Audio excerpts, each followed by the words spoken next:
Sorry guys, do you hear me now?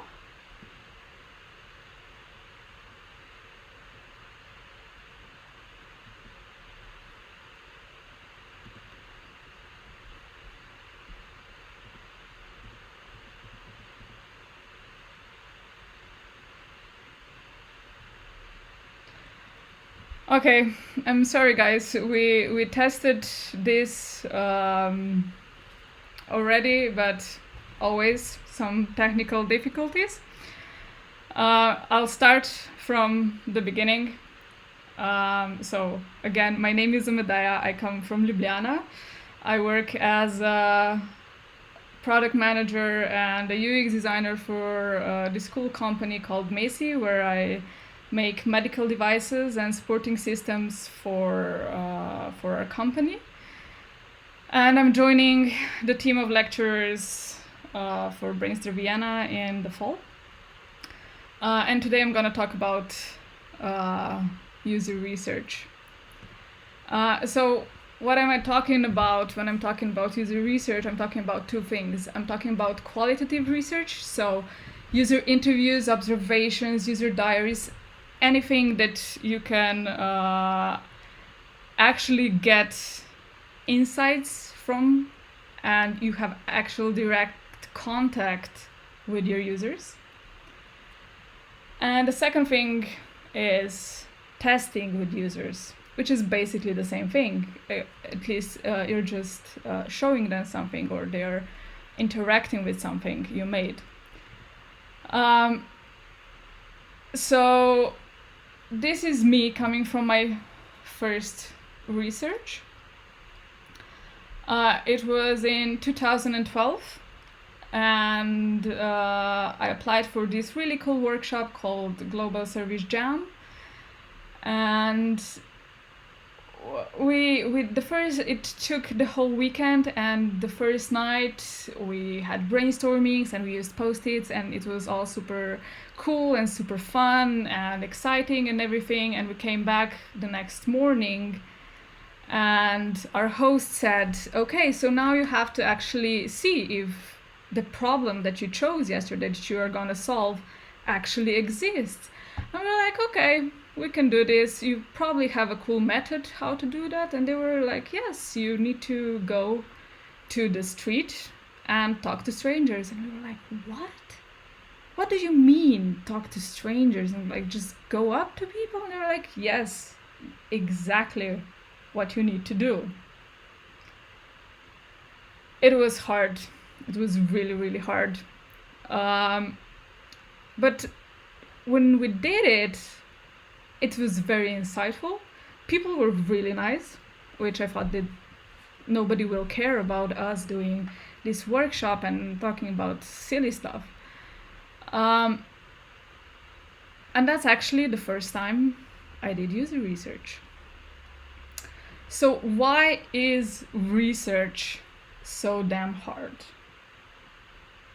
So I'll give you guys a minute just to think, what exactly is your excuse? We usually come up with a list sounding a little bit like this. It's either expensive, it takes too much time, we don't have time to do it, we'll do it when the product is already launched,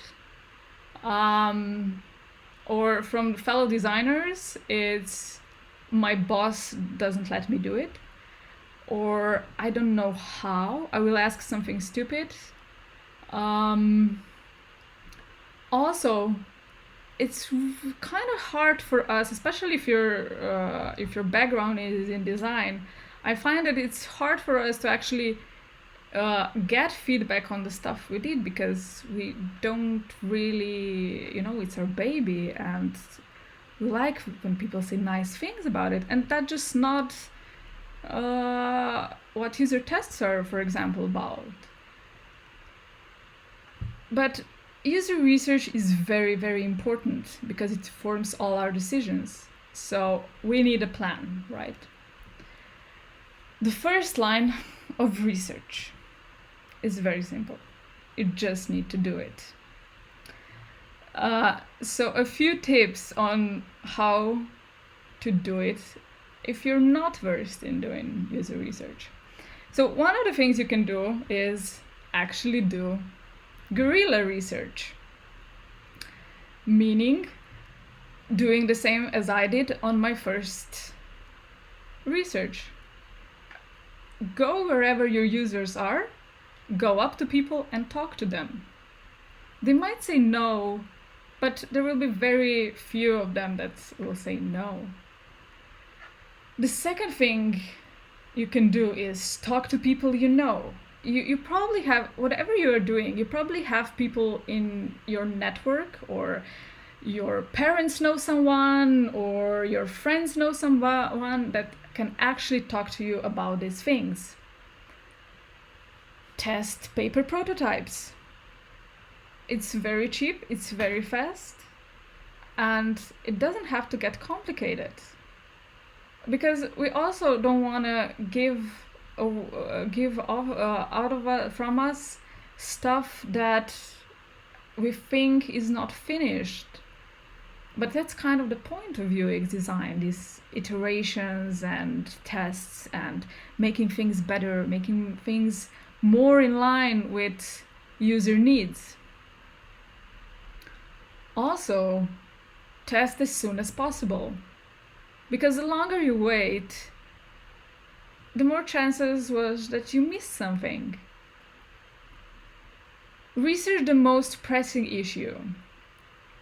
One of the common things we do is we wait for a long time for the product to be whole and everything, but you don't have to wait that long. You can actually test one interaction. Just the thing that doesn't make sense or you're struggling with. And you could do it outside your regular hours if you have a boss that won't allow it or thinks that it's unnecessary. But why do it in the first place?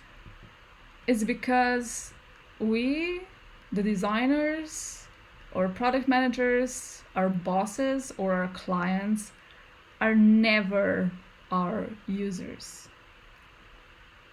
Even when we use the stuff, we are so biased that we need to talk to different people. So I'm going to show you a few examples how we did it. So I already said that I work at a company that does medical devices. So here on the picture is Rebecca. She is one of my oldest friends. We went together to primary school. And before releasing the first version of our wireless ECG, we wanted to test, or we needed to test this in a clinical environment. But testing in clinical environments can be very daunting. It takes a lot of paperwork, things that you don't really need to do, because we needed to make this fast. So I asked my friend, who is a nurse at a local hospital, and I asked her if she would be interested, if her team was interested in helping us and testing this with us. And she said yes. So we did the test after hours in their practice. I acted as a patient. It was just me and her in the practice, where I acted as a patient and as a test manager. And it still worked. We still got very valuable insights. The second example is, since we are also working with hardware, we always need to check how our screens are supporting our hardware. So here you can see my colleague putting a post-it pulse oximetry sensor on another colleague's arm, because we were testing how do you choose one accessory and put it on the right place on patient's body, And we were testing the first interactions and just checking if it works, if it's how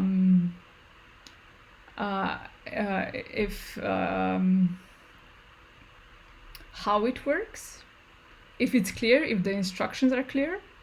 So we picked up our screens and our printed screens and post-its, and we went to the other side of the office where marketing sits, and we picked up the first person that came by, and we asked them if they could test this for us. And the third example is, this is my actual test with an actual doctor, and it's a computer made out of the cardboard. So I had this awesome idea about this interactive kind of app with all these buttons, and then stuff opens when I click this, and I tried to do it in a prototyping program, prototyping software, and I lost about a day, and I still wasn't happy with the result. And then I was thinking, so I have the test next day. How can I make it more simple? And I came up with just a simple cardboard, which was supposed to be a computer screen. And then as my doctor was pressing the buttons, I was putting on menus and taping other post-its on it. And one of my concerns at that point, or before I made the test, was, will I look unprofessional because I'm taking a piece of cardboard into the clinical practice? In the end, it turns out that our tester was extremely impressed by my ingenuity, and he was super excited, and we had a lot of fun, and it actually showed how it worked. And I would need 2 more days to make a viable prototype out of it. The more you do it, the easier it gets. I promise you.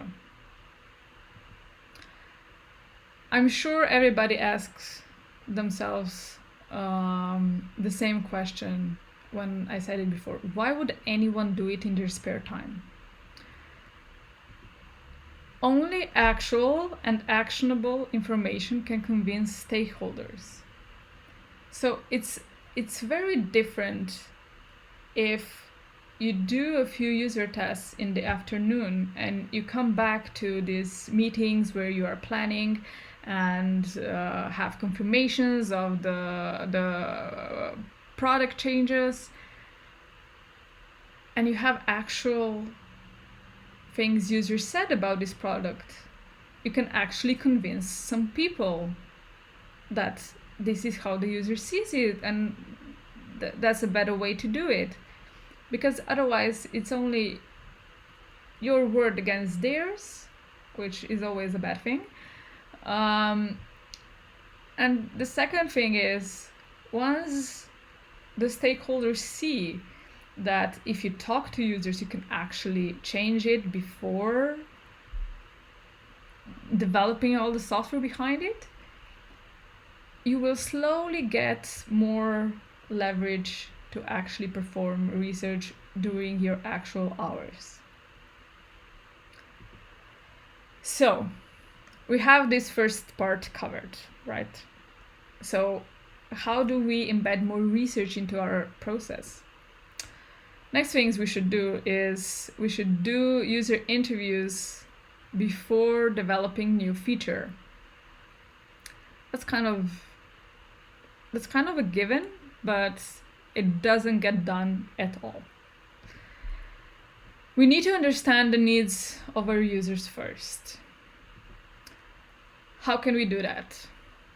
We can talk to our users how they use existing solutions. We can observe what are the strongest pain points So where is it that it hurts for them the most, and it would be the most valuable for us to solve it? Adjust questions as you talk to more people. What happens is that we set a list of questions that we need to ask, and then we get a few answers, and then we have more questions. That's natural. And it's completely okay to change your questionnaire as you go, because more insight is better than irrelevant insight. Find out why they prefer some solutions to the others, which shows what they value. It's also completely okay to do just 3 user interviews per user group. We always think that to do proper research is we need to talk to tens and tens of people, and it's not true. After 3 is okay in the beginning. Then after 5, between 5 and 8, you start getting similar answers. But 3 is okay for the beginning. As I said, just do it. Another tip, whenever you're doing interviews or tests of any kind, record.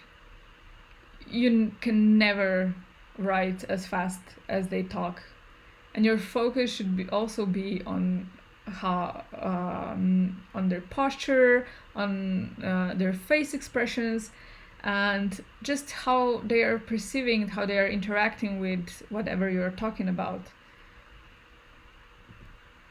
So our example will be, this is a very bad picture, but it's a setting of a research workshop.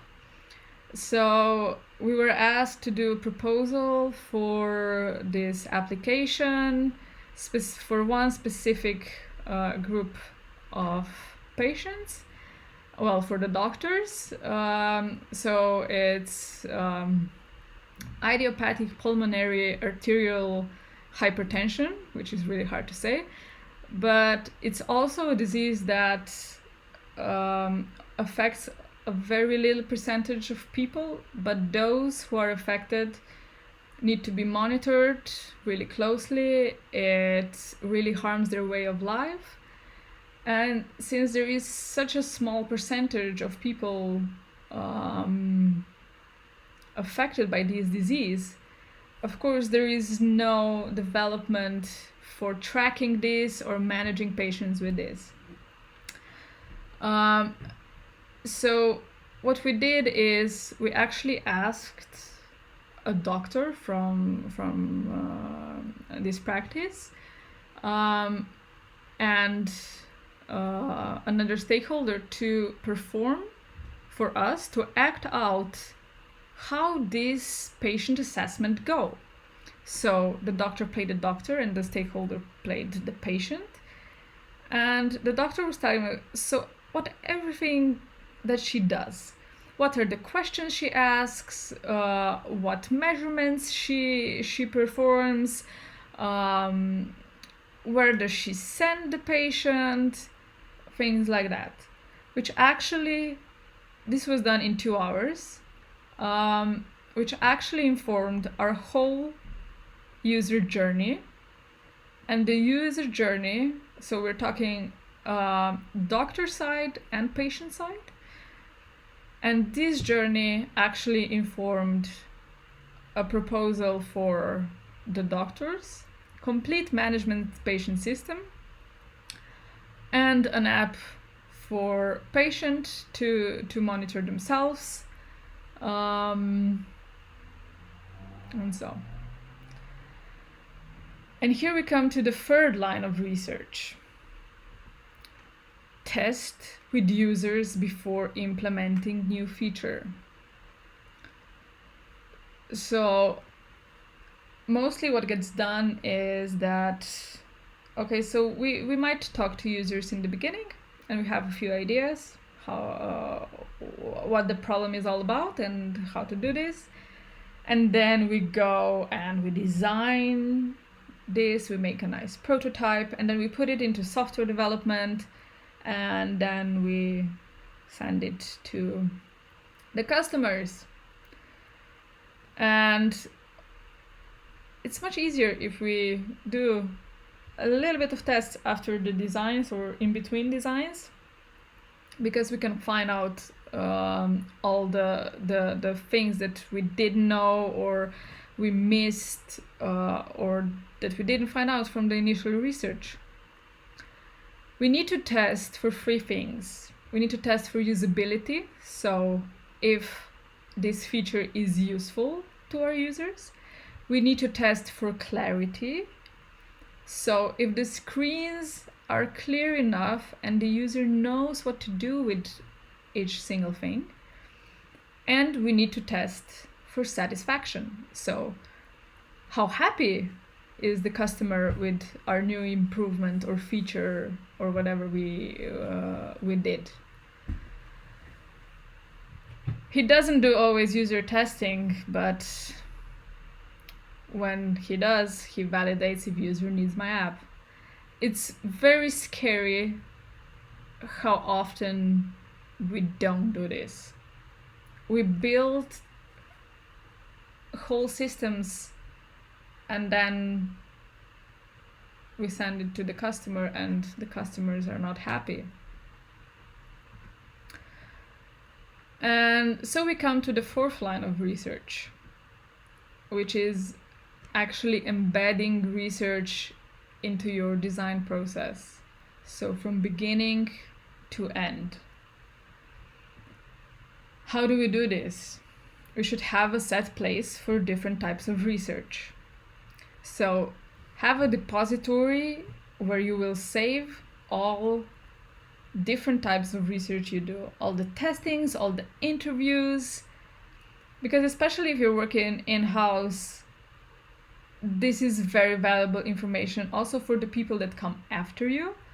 And also as the product progresses and develops, it's always good to know, so why did we develop this feature? What happened there? Why did we make these decisions?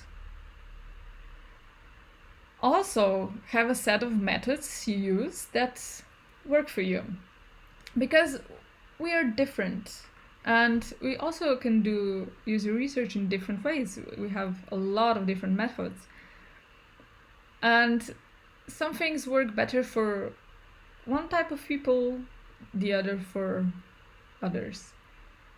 So test different methods and find those that work for you.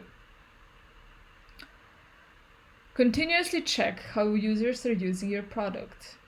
So in the beginning I said it's okay to just test the pressing matter or to test one thing.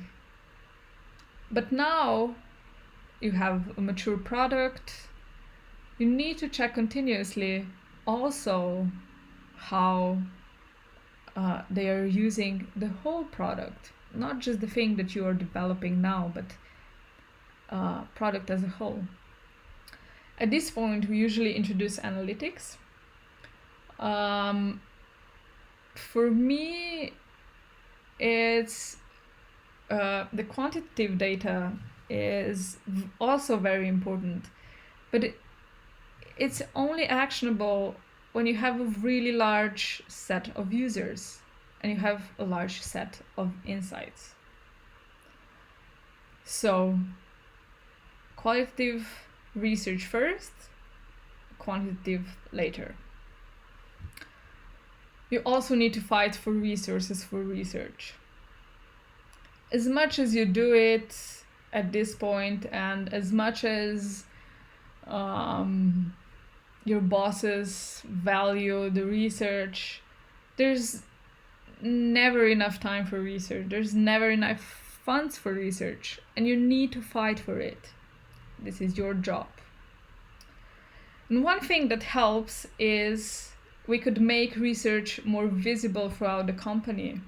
So if we have this depository of all things research, we can also show this to other departments, for example, to marketing, to sales. We can tell them things that help them at their work. One of the things we did about a year ago, 2 years ago, we started working on a new cloud. So we also have, of course, we have depository of our files in cloud, which connect to our web application and our tablet. And we were figuring that current technology is no longer supporting our growth. So we went back and we said, okay, so what do we need? And we actually figured out that we do need more research, because we were entering different markets, and in medical world it's very different from one country to another. It's also very different how digital they are, what patients do with their data, what doctors do with patients' data, things like that.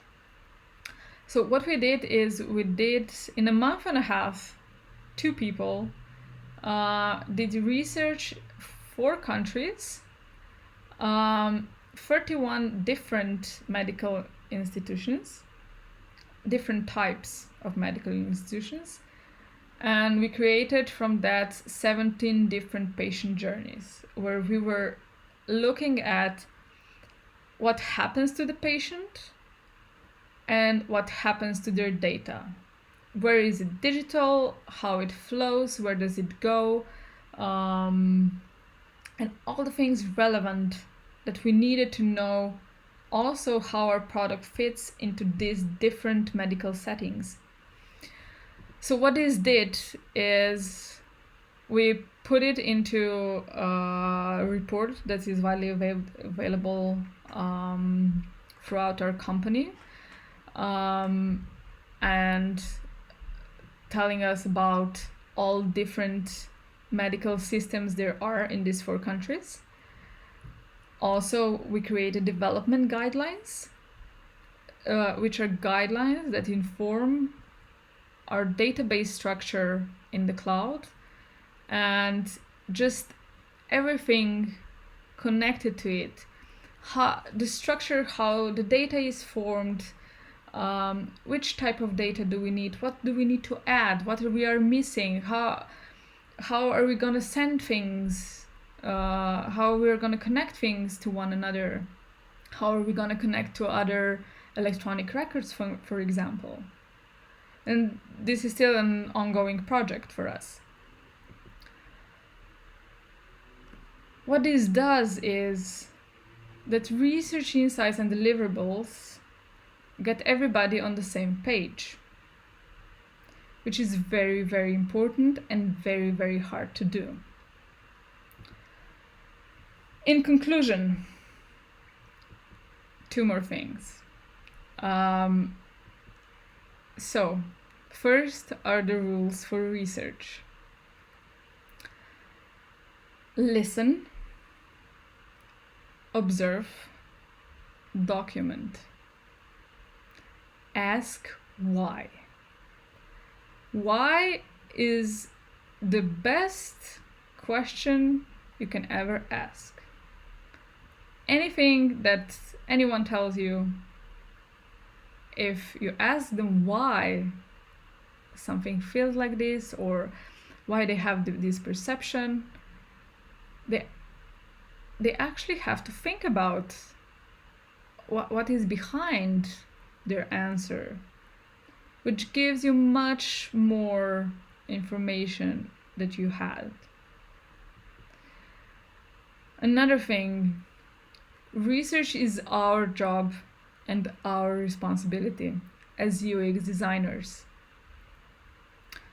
We actually have users in our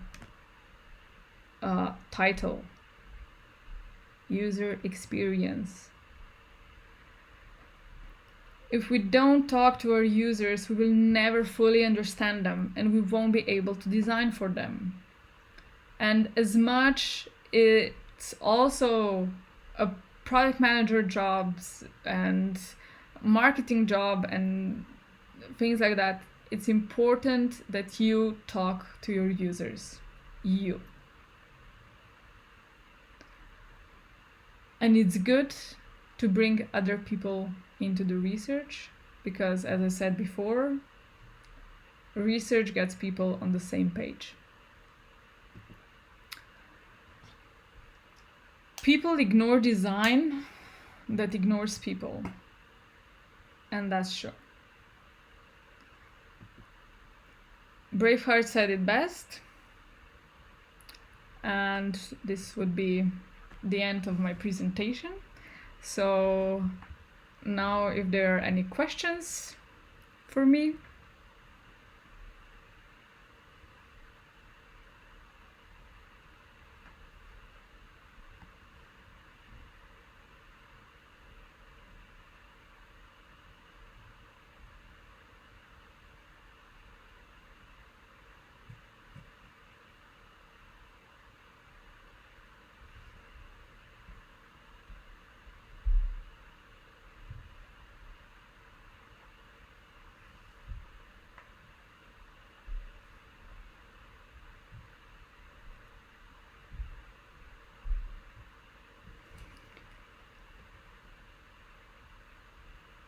Okay, everyone, I guess no.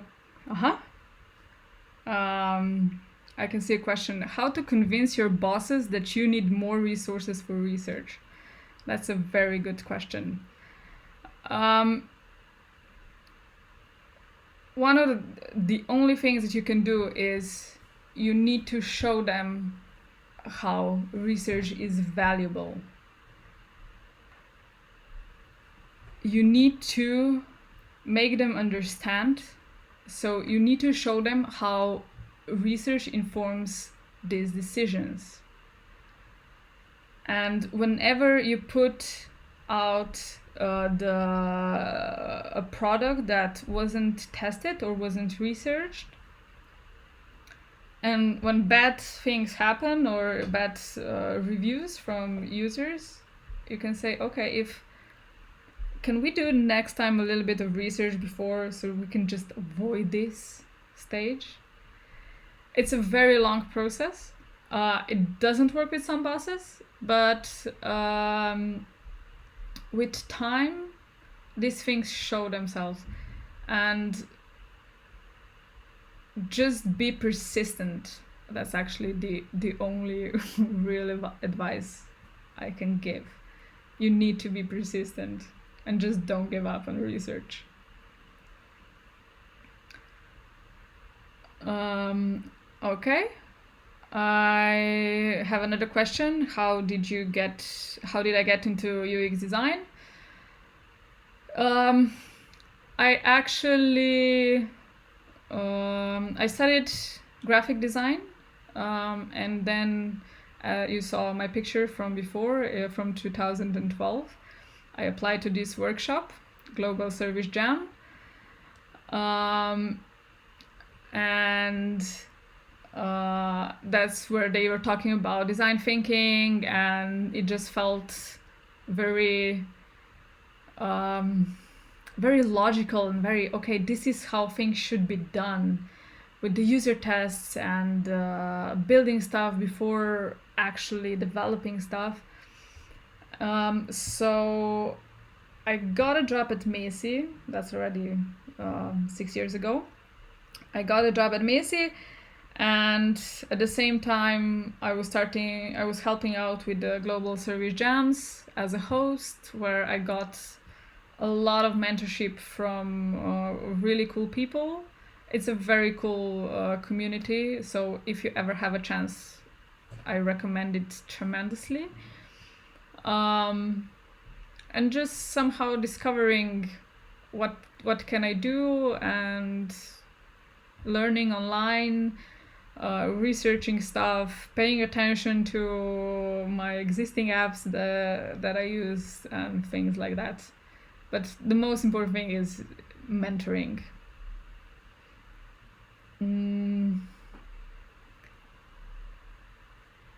So there's a question if we should be interested in users' attitude about a design or feature or both.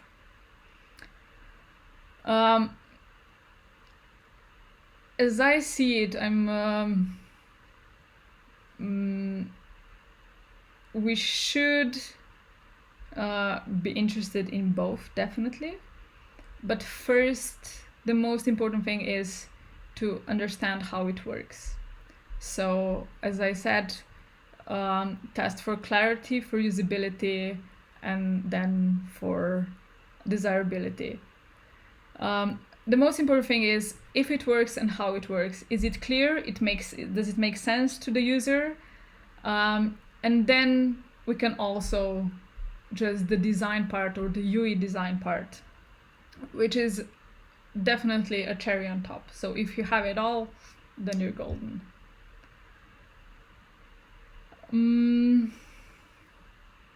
Okay, and another question, and then we're gonna finish. So there's a question if anthropology research is similar with UX research. Yes, definitely. There's also a lot of people that studied anthropology or are in anthropology research and then become UX researchers. Especially when you're doing this first part, so exploring the problem space, seeing what works now, what they use now, what are people's values, is very anthropological. And that's a very valuable knowledge set that you can have. Combined with a little bit knowledge about digital world, and you're a very good UX researcher. Okay, so I hope you had a good time today with me. Thank you again for listening. Thank you for coming. And I hope to see you in one of my groups, and I believe in October. So that's it for me. Take care. Have fun. Bye.